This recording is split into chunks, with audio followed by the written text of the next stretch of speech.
Hi, you are watching another episode of Vedic Wellness. Today I have the pleasure to introduce to you Dr. Alejandro Junger, a cardiologist by training and a healer in his heart.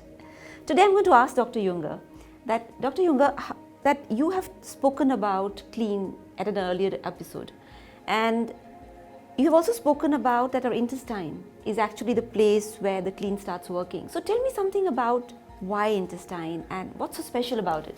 When I was a little kid, I used to follow our gardener, Fermin, around the house.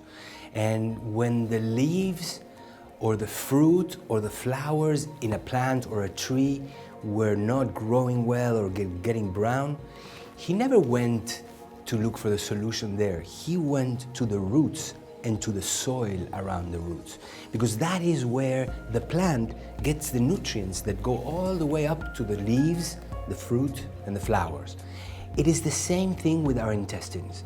Our intestines is like the root of a plant, but turned inside out with portable soil running through, right? The soil is where the nutrients are, and the roots, the intestines, is where these nutrients are sucked in to the blood, and from there go to the fruit, the flowers, and the leaves, which are your hair, your skin, and your organs.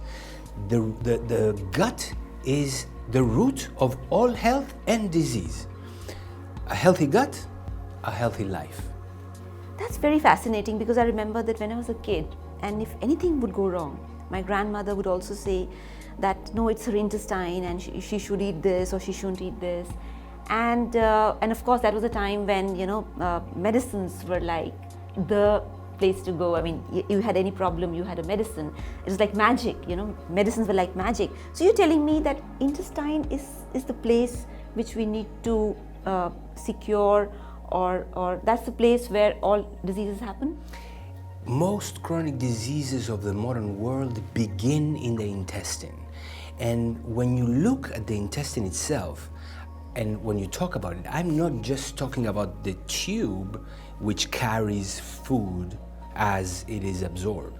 I'm talking about the intestinal flora within it. I'm talking about the nervous system within and around the intestinal tube, which is a huge immune system. It's about 80% of our immune system is within and around the intestines. And there's a nervous system that, if you put it all together, would be bigger than the nervous system in your skull. So the intestines, are hugely important in order to combine and coordinate, absorb nutrients, keep an immune system that is ready to attack but not always turned on, and produce 90% of the serotonin in your body, which is the chemical that makes you happy.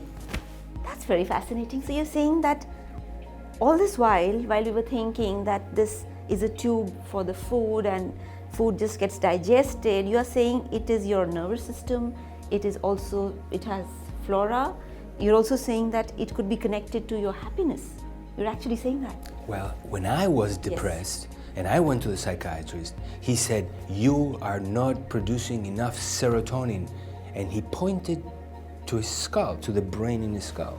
But many years later, I found out that it would have been much more appropriate for him to say, you are not producing enough serotonin, and point to the bigger nervous system, which is actually in charge of producing 80% or 90% of the serotonin in your body. And not only that, other neurotransmitters as well that have to do with so many other functions.